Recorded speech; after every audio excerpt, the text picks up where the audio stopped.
Lu ngajarin orang rokok, goblok gue bilang.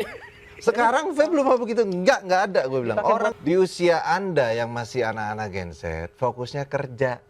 Kerja, nikmatin hidup, main. Yang kalian butuhin dalam tubuh makanan, makan. Kerja, udah. Diomelin kan lo. Gitu. Lu mau mencoba hal baru yang sifatnya adiktif. Ngapain? Kalau udah enggak. Orang yang candu aja setengah mati cari cara supaya bisa lepas gitu. Enggak capek lu jadi benalu di rumah, sorry, jadi keterusan.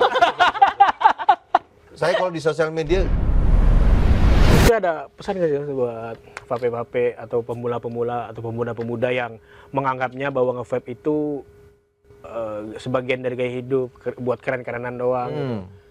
Ada Ya, mungkin dikembalikan ke fungsi awal. Tadi kan dibilang sebenarnya targetnya buat para perokok. Betul. Bukan kebalikannya, justru orang-orang yang mau mulai justru rokok. pengen nyoba, misalnya kayak gimana sih yang belum pernah ngerokok pengen nyobain. Buat ini kan kebanyakan yang nonton ini kan Genjet. yang segenjet nih. Anak-anak SMA kuliah awal gitu kan. Ada mungkin yang baru mulai tahu vape gitu. ya. Kalau di konten saya mungkin saya lebih frontal. Kalau di Fernan Hula Hula itu saya lebih Ferman Hula.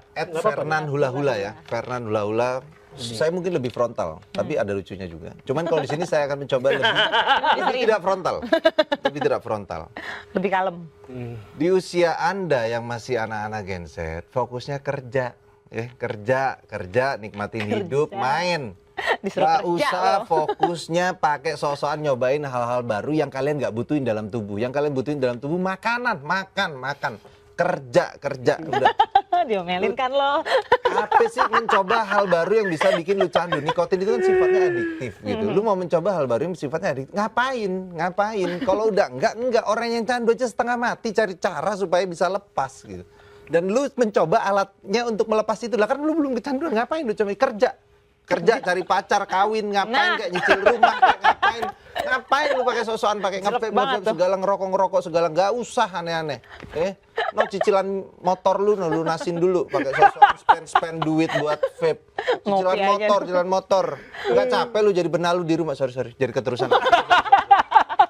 Saya kalau di sosial media begitu udah. Tapi asik kayak gitu tuh, tapi konten-konten kayak gitu lebih masuk ya sebenarnya ke genset. Iya, terutama kayak saya punya temen, terus adiknya gitu nanya ke dia, bang gue mau cobain vape lu dong, dan segala macam. Dikasih, ada saya. Gue bilang, lu aja bingung caranya berhenti, terus lu protes ke gue, gimana ya gue nih? Kerjaan lagi gini, beli rokok susah nih gini. Lu ngajarin orang rokok, goblok gue bilang. Sekarang vape belum mau begitu, enggak ada gue bilang. Orang kalau emang belum, iya, jangan. Bagi semua vapers di luar sana, jangan pernah ngajak temen lu untuk nge-vape kalau dia tidak merokok. Kecuali misalkan gua kayaknya rokok ini ada temen gue juga yang preferensi rokoknya tuh rokok mahal, yang udah mahal banget nih. Nggak sanggup. Mending lu nge-vape aja, itu nggak apa-apa berarti kan? Yang lebih ekonomis. Karena mahal lu ke. Ada yang sebungkus 50.000 nih. Nggak mau nyebut merek deh. Ada yang sebungkus 50.000. Dia ada stres tuh kan. Ya. Udah nge-vape aja lu. Itu nggak apa-apa berarti kan? Nggak apa-apa. Karena kan alternatif. Betul, ibaratnya lu sedang orang udah lagi basah kuyup nih ceritanya nih. Iya. Lu ngasih baju yang agak kering-kering dikit. Why not gitu. Cuman kalau enggak, tapi untuk user baru no. Jangan pernah sentuh vape. Jadi gue malah tahun 2023 itu pernah bikin campaign bahwa don't start vaping. Malah di campaignin ya. Gue pernah bikin campaignnya dan gue selama setahun itu gue mengatakan bahwa don't start vaping if you not smoking. Wah, gue baru dapet nih itu bagus. maknanya. Soalnya lihat orang nge-vape kayak enak gitu, nyobain nggak ya gitu kan. Iya, jadi Tapi jatuhnya kan malah ini. ini. Kalau ngerokok gue nggak usah nge-vape. Tapi beda loh orang-orang yang baru mulai vaping pertama kali tapi nggak ngerokok sama orang yang sebelumnya ngerokok tapi nge-vaping tuh. Beda, orang-orang yang ngerokok FOMO biasanya langsung batuk-batuk, langsung nggak. Yes. Tapi kalau yang udah mukanya langsung merah gitu kan. sama aja kayak ngerokok awal ya. Iya, jadi ya itu jatuhnya kan orang-orang yang baru yang baru nyoba vape itu yang pada akhirnya bisa jadi nyemplung ke narkoba itu gitu kan. Betul. Bisa jadi nyemplung. Karena akhirnya dia mau lebih. Iya, benar-benar. Yang ini karena kan ada nikotin. Nikotin itu mempengaruhi feel di badan. Misalnya nikotin 3 mg berbeda dengan nikotin 30 mg ketika disedot. Feel-nya beda. Nah, hal-hal orang-orang FOMO begitu yang akhirnya kan kayak hampir FOMO. kurang. Tapi vape bikin candu. So far, kalau bedanya saya nggak mau ngomongin orang lain deh, saya ngomongin saya aja ya.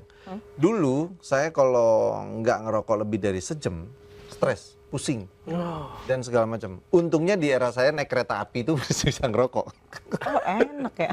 Zaman dua Dikit-dikit keluar terus naik kapal laut, dikit-dikit keluar ngerokok dan segala macam gitu ya. Karena dulu saya belum pernah naik pesawat.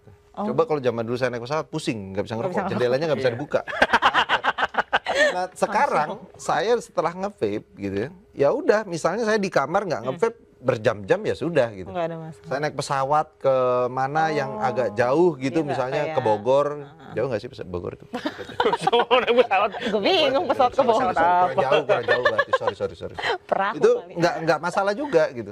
Kalau saya nggak masalah juga ya. Akhirnya saya menemukan bahwa nggak masalah gitu. Saya nggak nge-vape juga nggak masalah. Oh, nggak terlalu bikin Cuman candu karena kayak memang tangan ini masih rokok. Tangan menggelitis. justru yang bikin candu ya. Jadi, kayak gadget Aku kan ya. begininya nih iya kayak. kan. Nah, Tapi lu udah nggak ngerokok kan? Iya sempat vape juga. Terus tapi ini ngomong-ngomong soal yang don't vape itu banyak juga nih kalimat-kalimat ada Banyak komen dukungannya. baru tuh. Tapi kalau yang asalnya bukan rokok, mending jangan vape, permen aja permen. Permen. Ya, kalau bukan perokok jangan vape gitu kan. If you penting apa permen? Dan Dari- ngapain juga? dari Angin Barat Presisi Jakbar, if you don't smoke, just don't vape. Yes. Just don't vape. Ya, betul. Rasanya gitu. Setuju. Kan vape dibuat dengan tujuan sebagai alat sulih nikotin. Terus kalau bukan perokok ya jangan coba-coba. Oh, itu Buat bagus. sulih. Berarti ini Betul. buat edukasi. Tapi dari ya, komunitas banyak. solid juga ya suaranya bahwa memang Iya. kalau lu nggak ngerokok jangan nge-vape. Dan That's gue right. baru ini loh. Kalau lu nggak ngerokok, jangan. Kita tuh tidak pernah merekomendasikan orang untuk nge-vape. Oke. Bahkan kalau misalnya ada dari brand gitu ya, terus bikin sesuatu yang sifatnya terlalu ajakan dan segala macam, kita pasti tegur, kita pasti ingetin. Ingat target market kita itu adalah orang yang ngerokok. Kok. Dari situ aja hidup kok kita ini. Bisa ya ada. Angkanya berapa? Rokok besar. Rokok di Indonesia besar loh. Iya. Dan sekarang kita itu baru kita bukan dari penduduk Indonesia, ya. Dari jumlah perokok di Indonesia kita baru mengakuisisi 7%. Oke. Jadi nggak akan pernah habis pangsa pasarnya sebetulnya. Kalaupun Baru 7%. Misalkan yang muda-mudanya tuh dilarang keras untuk nge-vape. Yang nggak ngerokok Sistem tapi. nge-vape masih aman dong. Karena masih baru 7% dari Baru 7%. ada 93% pasar yang belum di ini gitu. ya. Betul. Dan kalau kemudian rokok konvensional merasa tersaingi dan segala macam, mereka masih punya 93%. Masih Iya. ada. Market share-nya segitu loh, gitu. Jadi nggak sih. Kalau menurut saya ini bukan persaingan terus kemudian itu bukan.